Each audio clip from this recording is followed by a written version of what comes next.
Bueno, estamos de regreso. El tema está caliente. Caliente, caliente. Ojalá, yo digo, ojalá se desarrolle la región fronteriza. Se hace necesario una mejor calidad de vida para los dominicanos de esa zona del país. Que muchas industrias pudieran instalarse en toda esa región para que haya fuentes de trabajo, de empleo seguro, empleos de calidad para los dominicanos, con seguro médico y todas las conquistas que significan y representan el tener un trabajo fijo. Ojalá que así sea. Vamos ahora a hacer contacto con el licenciado Darío Zapata. Darío Zapata es diputado por la provincia de Dajabón y con él vamos a conversar sobre esta situación que se ha presentado con motivo de la aprobación en el Senado de la República de una serie de modificaciones a la ley 2801 y que ha tenido aparentemente cierta resistencia en la Cámara de Diputados. Darío Zapata, diputado de Dajabón, buenas tardes. Buenas tardes para ustedes, Rudy, Juan, Yogi y demás. Gracias por aceptar nuestra llamada. ¿Qué fue lo que pasó en la Cámara de Diputados con el proyecto este?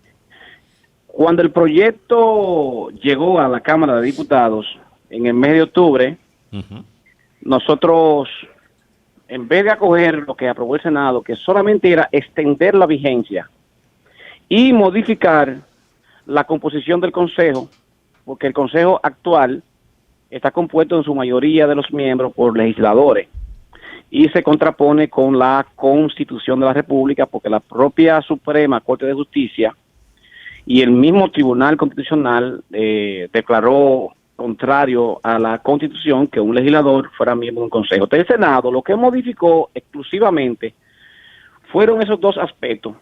Además, sacó las zonas francas establecidas en la frontera y las empresas turísticas.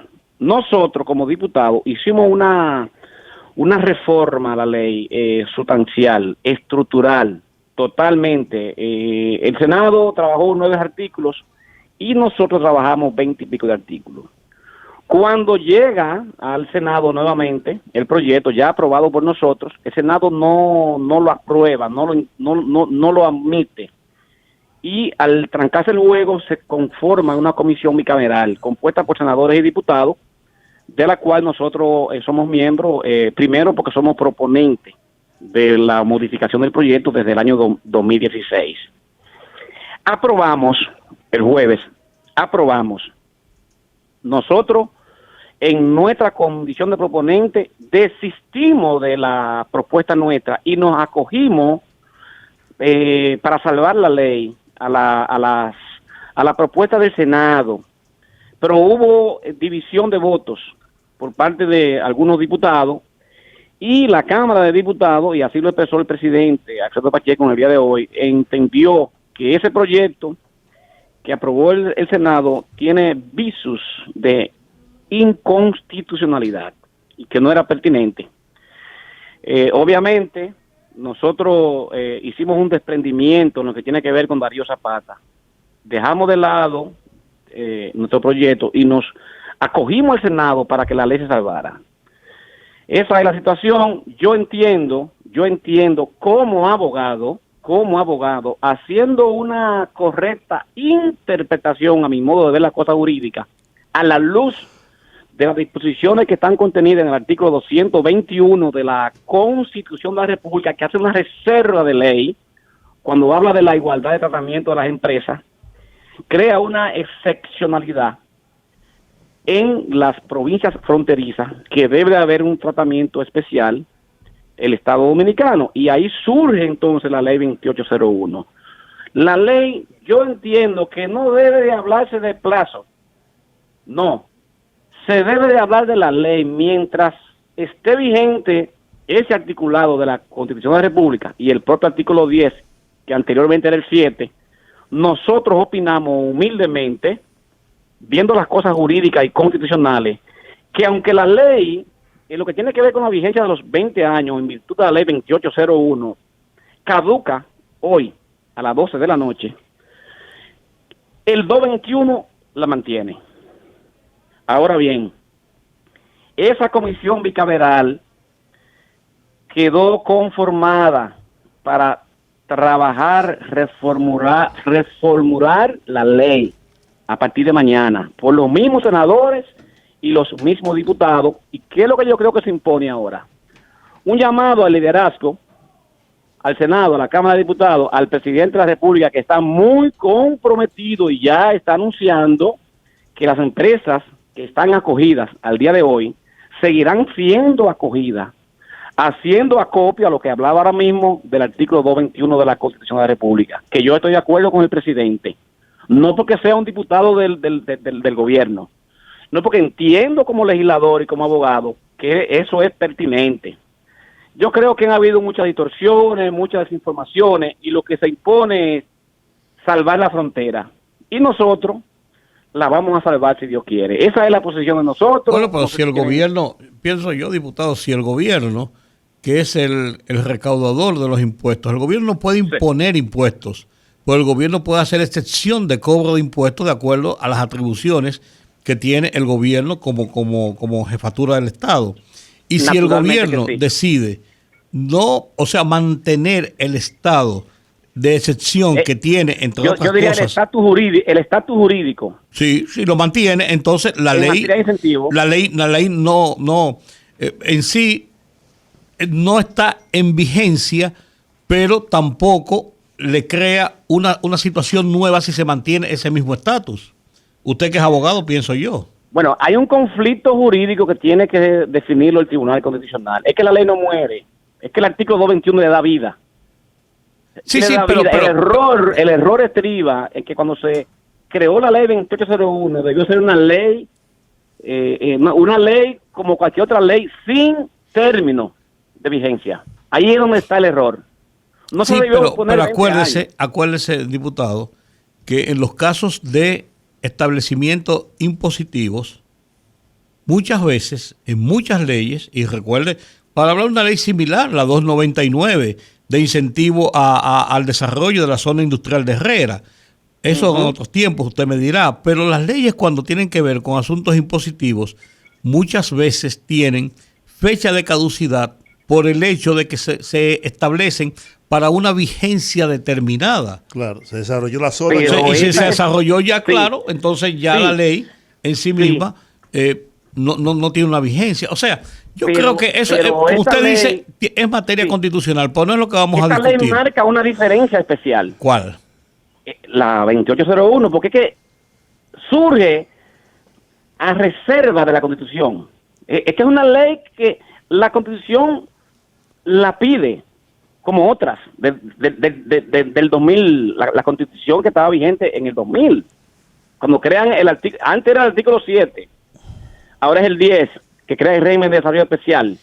Es que esa ley de 2801 no podemos compararla ni con la de zona franca, ni con la de turismo, ni con la de cine. Acabamos de aprobar una ley ahora mismo, que nosotros fuimos el presidente de la comisión, porque somos el presidente de la Comisión de Industria y Comercio, la ley de competitividad, en donde hay un incentivo de un 50% de ITEVI, y se aprobó sin ningún tipo de inconveniente. Ahí tienen cientos de miles de pesos exonerados en materia de ITEVI. ¿Y por qué entonces la frontera, que es un mandato constitucional?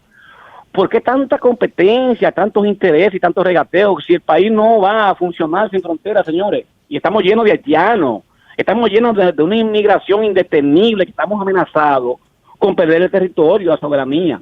Entonces, si esa ley no la quitan, ¿qué hacemos en la frontera? Entonces, es un problema del país, no de la frontera. Y yo hago un llamado al liderazgo nacional, al presidente de la República, que está comprometido con esta ley, y así ya lo expresó, y las empresas que están acogidas seguirán acogidas. Ahora, las nuevas empresas, necesariamente hay que crear una ley. Pero yo creo, y así lo veo, que en esta misma semana nosotros vamos a trillar un camino que va a dar con otra ley. Yo no estoy de acuerdo ni con 20 ni con 30. En resumen, la ley venció hoy. Sin embargo, la vigencia de vamos a decir, de los beneficios de la ley continúan. Lo mantiene el 221. Y el presidente está haciendo una correcta interpretación a la luz de las disposiciones que están contenidas en el artículo 221 de la Constitución. Ok. Esa es la realidad, ¿eh? Bueno. Se acoge a ese precepto constitucional y no está violando ninguna disposición para facilitar los incentivos en que haya una ley nueva. Bueno. Porque es de la propia Constitución que esa ley viene. Las otras ninguna son reserva de ley. La única ley que es reserva en materia de exención de impuestos es la 2801, la de la frontera. Esa es la realidad que nosotros podemos decir. Muchas gracias, diputado. Siempre a la orden y un abrazo. Gracias, el diputado Darío Zapata, por la provincia de Dajabón. Un abrazo para mi amigo Juan TH. Gracias, un abrazo por igual. No quiere hablar contigo, dijo que no. No, sabe que no. No, jamás. Un abrazo. Muy bien. Sí, okay. Bueno. Okay. Que todo encuentre solución, ¿verdad? Para beneficio de la gente, de los dominicanos que viven en la frontera. Una zona pobre, muy pobre, empobrecida, ¿no? Ese es un conflicto, Giorgi, que además de ser un tema única y exclusivamente de incentivo a la frontera, tiene un componente también de un duro choque en el sector empresarial privado. Porque por mucho tiempo se han generado discusiones sobre el régimen de excepción impositivo que operan a esas empresas y lo que podían calificar de una competencia en un momento determinado con otras empresas instaladas que también producen y también entonces tienen que pagar impuestos. O sea, el problema no está solamente generado en el desarrollo de las empresas de la región fronteriza, sino que también tiene un marco de discusión en el sector empresarial privado con estas empresas. O sea, esto va más allá y es una situación que ha venido dando tumbos y dando vueltas desde hace mucho tiempo. Incluso se trató en una ocasión, hace ya varios años, de que se derogara la ley o que se estableciera un régimen impositivo que realmente le permitiera entrar en competencia con sus productos con otras empresas similares del ramo. O sea, no es tan fácil lo que está pasando, ¿eh? Sí, precisamente por eso yo a la señora le hablaba sobre el tema, porque yo sé que hay empresarios importantes de la ciudad capital, incluso de Santiago, que dicen que le están haciendo una competencia desleal porque mientras los que están instalados en las fronteras tienen excepciones fiscales, es decir, pagan menos impuestos que los de aquí. Entonces, si yo tengo que vender una gaseosa en no sé cuánto cuesta, pues yo no lo veo, en 20, 100 pesos redondos. En 15 pesos, y el otro lo vende en 15 pesos pagando mis impuestos, y el otro lo vende a 10 pesos porque no paga impuestos, entonces me está haciendo una competencia desleal. Claro. ¿No? Eso habría que verlo en la ley. Sí. Es un marco de discusión interesante. Sería difícil, yo aquí pensando en voz alta. Lucubrando. Sí. Sería difícil que las ventas de esas empresas se limitaran a una zona y que a partir de esa zona... No, que así como debe ser, pero después pasó lo contrario. Pero perdón, que a partir de esa zona, o sea, no es prohibirle la venta...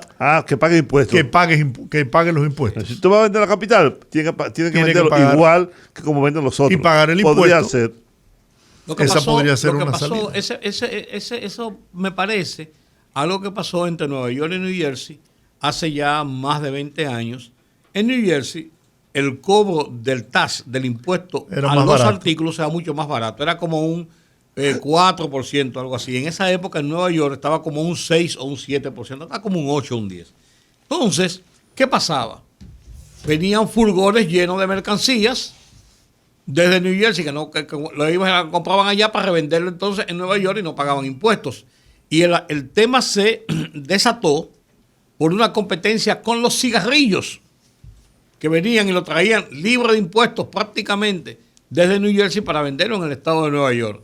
Y ahí entró ya la autoridad, el FBI, todo el mundo, y eso provocó serios conflictos empresariales entre los dos estados, que son estados vecinos, estados que colindan y tienen una una afinidad, por así decirlo, en cuanto a su área comercial y de la gente que vive en uno y otro. Pero yo personalmente me inscribo en que se permita la instalación de empresas, industrias en la zona fronteriza con ciertas medidas de protección, claro, para que puedan generar incentivos, para que puedan generar empleo, trabajo, que es lo que este pueblo necesita, trabajar, producir para vivir dignamente. Y por eso puede ser eso que tú dices. Bueno, miren, porque en principio era así. Usted vende zapatos a 20 pesos en la frontera. Los que producen zapatos en la capital pagan impuestos. Usted no. Si usted lo va a vender esos mismos zapatos en la capital, entonces tiene que venderlos al mismo precio. Y ahí sí le vamos a comprar entonces los mismos impuestos que pagan los otros. Correcto. De ese modo, entonces no habría ninguna competencia. En el régimen de zona franca hay un porcentaje bastante mínimo de la producción que se hace, que se vende al mercado local. En el mercado local, con un impuesto un poco más reducido, con un impuesto no libre de impuestos totalmente. Correcto. Como se produce esa fabricación para la exportación. Además aquí son 240.000 millones de pesos en exenciones fiscales que obtienen los empresarios. Porque aquí todo el mundo quiere exenciones. Me decía Magín, increíble, la gente del turismo, de los hoteles. Aquí tienen una maldita mafia, los dueños de hoteles, que se ganan un dineral al año sin pagar impuestos.